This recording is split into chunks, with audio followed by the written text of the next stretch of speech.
Good morning students. 8th class हमने ये lesson पढ़ा था भूमि, मृदा, जल, प्राकृतिक वनस्पति और वन्यजीवन संस्थान। उस दिन हाफ पढ़ा था, आज हम इसको आगे पढ़ेंगे। मैंने आपको जल क्या है, जल संरक्षण क्या है, उसके बारे में बताया था। आज हम पढ़ेंगे प्राकृतिक वनस्पति और वन्य जीवन क्या होते हैं। प्राकृतिक वनस्पति और वन्यजीवन, जो कि प्राकृतिक वनस्पति और वन्य जीवन केवल स्थल मंडल और जलमंडल वायु के बीच जुड़े एक संकरीय क्षेत्र में पाए जाते हैं, जिसको हम कहते हैं जैव मंडल। यानी कि प्राकृतिक जो वनस्पति होती है और वन्य जीवन केवल स्थल मंडल, जलमंडल और वायुमंडल के बीच एक संकरीय क्षेत्र पर जो पाई जाती है उसको कहते हैं जीव मंडल। अब हम इसमें पढ़ेंगे भाई प्राकृतिक वनस्पति और वन्य जीवन में क्या डिफरेंस है, क्योंकि हर जगह की वनस्पति अलग होती है, क्योंकि वो मौसम के अकॉर्डिंग होती है। और तो उसी प्रकार से जो वहाँ के वन्य जीव होते हैं उनका जीवन भी उस प्रकृति पर निर्भर करता है कि वो कहाँ से, अगर गर्म वहाँ की प्रकृति है, वहाँ का वातावरण है, तो वहाँ पर उस टाइप के पशु पक्षी या वनस्पति पाई जाएगी जो कि वहाँ के इस मौसम को सहन कर सके।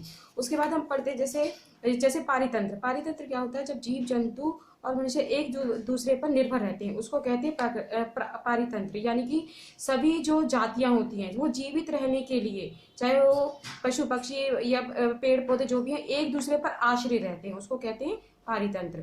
वनस्पति और के बहुत ज़्यादा बहुमूल्य साधन है। जैसे पौधे हैं, पौधे हमें लकड़ियाँ देते हैं, ऑक्सीजन देते हैं, और फसलों को उगाने के लिए जो मृदा की सुरक्षा करते हैं। ये सारी चीज़ें जो होती है प्रकृति पर निर्भर करती है, तो प्रकृति हमारे लिए बहुत ज़्यादा अनमोल होती है। उसी प्रकार जो वन्य जीव होते हैं वो कीटनाशक जो होते हैं, वो जो उनसे क्या मिलता है, हमें खाल मिलती है, मांस मिलता है, दूध मिलता है, मधुमक्खियों से हमें शहद मिलता है, फूलों से परागन होता है, और जो चिड़िया होती है वो उन कीटों को भरकर खाती है। तो इस प्रकार जो जीव जंतु और पेड़ पौधे सभी हम जो लोग हैं वो एक दूसरे पर निर्भर है, उसको कहते हैं पारितंत्र। अब पढ़ते हैं कि प्राकृतिक वनस्पति का वितरण किस तरह होता है। तो सबसे पहले जो वनस्पति का वितरण जो होता है, यानी कि बंटवारा जो होता है, वो उसकी वहाँ की वो वनस्पति की वृद्धि जो उसके तापमान और आर्द्रता पर निर्भर करती है। जैसे कि इसको हमने वनस्पति को 4 भागों में बांट सकते हैं, जैसे वन, घास, तल, गुल्म और टुंडा।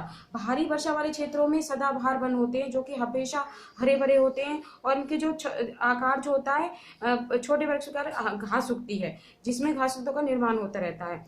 और कई जो गर्मी वाले क्षेत्र होते हैं वहां पर कटीली झाड़ियां होती हैं, क्योंकि वहां पर वर्षा की मात्रा इतनी नहीं होती। अब जैसे सदाहरित वन और पर्णपाती वन है। सदाहरित वन जो होते हैं कि जो वनों की जो उन पर गिराने के आधार पर होती है, सदाबहार वन और पर्णपाती वन पर। सदाबहार हरित वन उनको कहते हैं कि भाई जो जिनमें वनों के वृक्ष के किसी भी ऋतु में अपनी पत्तियां एक साथ नहीं गिराते बल्कि धीरे धीरे गिराते, तो वो हरे भरे रहते हैं।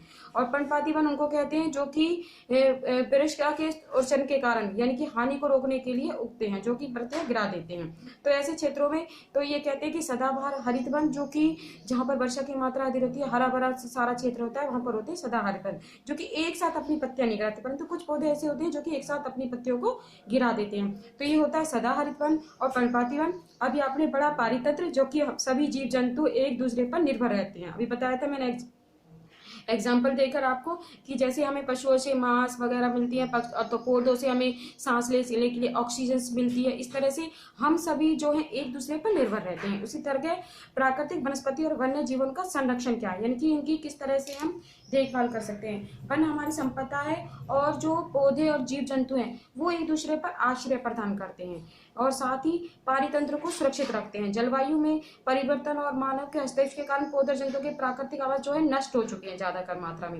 यानी कि मानव ने जब से पौधे और जंतुओं को जैसे ज्यादा छेड़खानी शुरू किया, तो इनकी कई जो जातियां हैं वो लुप्त होती जा रही हैं। जैसे अब हमारे यहाँ पर होता है कि भाई कई जो जानवर हैं उन पर अब हमारे यहाँ भारत में बहुत शिकार खेलने की बिल्कुल मना करती है, कि क्योंकि हमारे यहाँ जो इंडिया में कई जो पशु और पक्षियों की जो जातियां हैं वो लुप्त हो चुकी हैं, इसलिए उनको बचाने के लिए शिकार पर रोक लगा दिया गया है।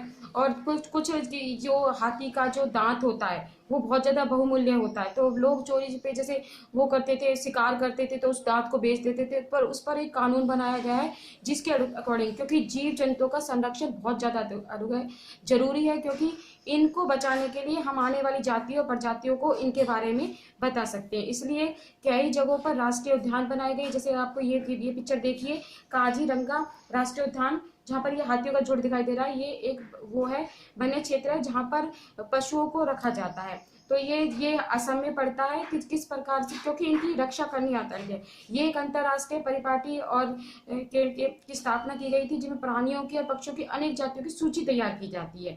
तो इन पर गवर्नमेंट्स ने ये प्रतिबंध लगा दिया गया था, भाई यहाँ पर इस तरह से जानवरों को आप जानवरों को मार नहीं सकते, उनका शिकार नहीं कर सकते, क्योंकि इसलिए इसी तरीके से हम अपनी जो प्रजातियां हैं, वन्य क्षेत्र की जो प्रजातियां, उनको काफी मात्रा में बचा सकते हैं। तो ये आपका ये इस तरह से उसके जीव जंतुओं की, प्राकृतिक वनस्पति के और वन्य जीवन का संरक्षण किस प्रकार है, इसके बारे में बताइए कि किस तरह से शिकार को रोका जा सकता है।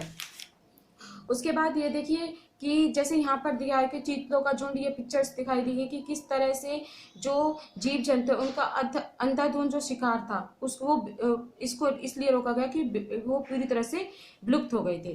तो आपका ये लेसन आज कंप्लीट होता है।